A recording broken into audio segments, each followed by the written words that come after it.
Hey guys, this is Madchild bringing you another audio commentary for the WCReplays.com 2008 site. First things first, get the replay pause at the 2-minute mark. I'll talk a little bit while I'm doing that and you're doing that. It's been a little while since my last audio commentary. Sorry for the delay, guys. I had to pass my exams and get a job for the summer and stuff like that, but I've taken care of most of that.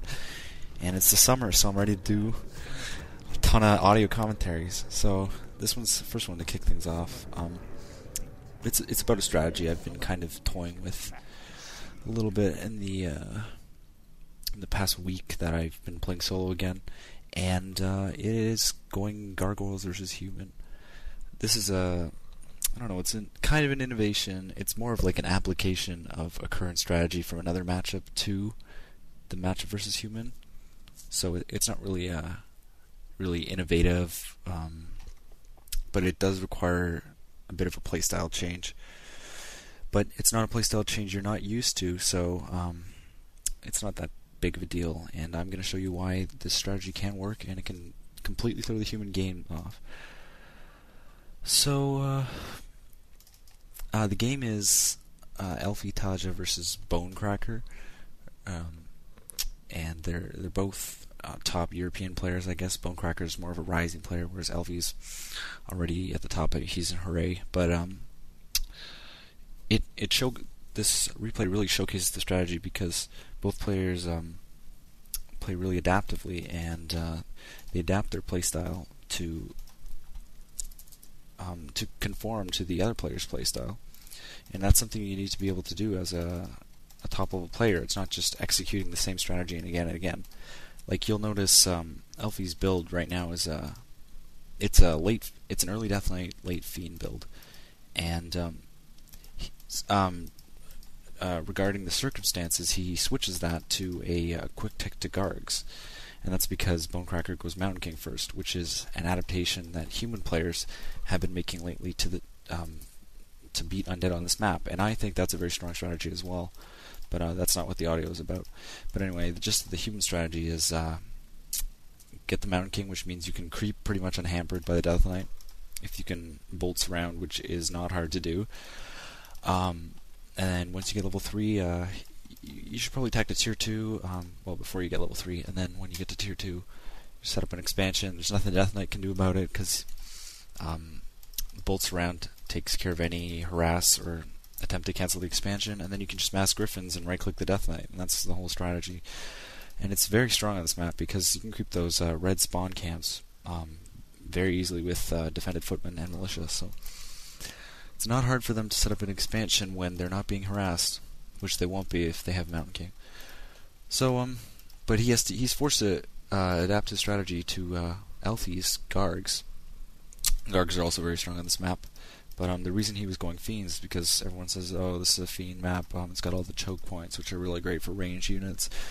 And yeah, that is true, but you can't go Fiends versus Mountain King. Like, don't even try it. Well, try it once, and then you'll realize why you can't do it ever again.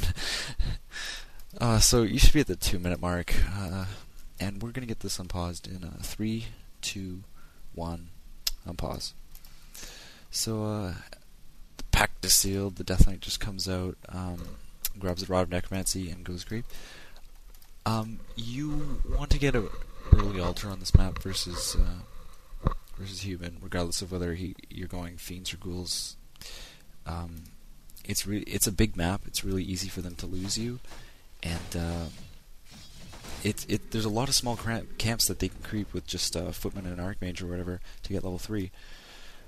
Like you can creep your Ogre camp near your base, your Turtle camp near your base, and then another Turtle camp near another spawn point, and another Ogre camp near another spawn point, and that's level 3 right there. So it's not that hard to lose a harasser and to get that level 3, which is great for pushing your base or setting up expansions. So there's no way that Elfie could have not made this mistake because he has to go harass. But this is a very good early game for Bonecracker. And people who say this game is there's unequal skill here. Bonecracker just killed the Death Knight. He's level 2. He can do pretty much whatever he wants at this point in the game. And Elfie, Elfie's stuck playing catch up. So he sends his ghouls to go harass. You always want to know what the human's doing, especially when it's like cross map like this. I mean, the Mountain King is already level 2. Bonecracker could easily send over 5 militia to that red camp, start expoing, and there's nothing the Death Knight could do about that. Because A, he'd be level 1, and B, he's dead right now, so he can't really do anything about that. So the ghouls are just there to check on what he's doing. And I think the reason Bonecracker doesn't fast expand is because his game plan is not to to expand at tier 1. His game plan is to expand to tier 2. And it's always good to stick it with what you're comfortable with. That's why it's good to try new strategies on ladder and stuff, and then for important early league matches, then you're comfortable with those strategies.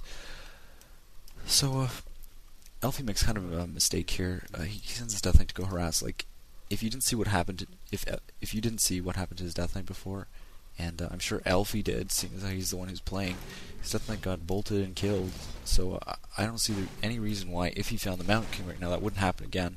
I guess maybe because he has ghouls with him or whatever. But he should be creeping to level 3 ASAP, because that's what the Mountain King's doing, and if he's level 1, he's pretty much lost the game. So I'm a little bit late in saying this, but you can't afford to be late with your crypts going gargs versus human. It's really timing specific. Humans, like, they're really scared of destroyers, and the longer the game goes, the more alarm bells are going off in their head that the Destro push is coming. So the faster you get gargs, the faster you're going to have gargs before he has towers, basically. And so you need those initial gargs to come out the second you hit tier 2, and which is what Elfie has right now.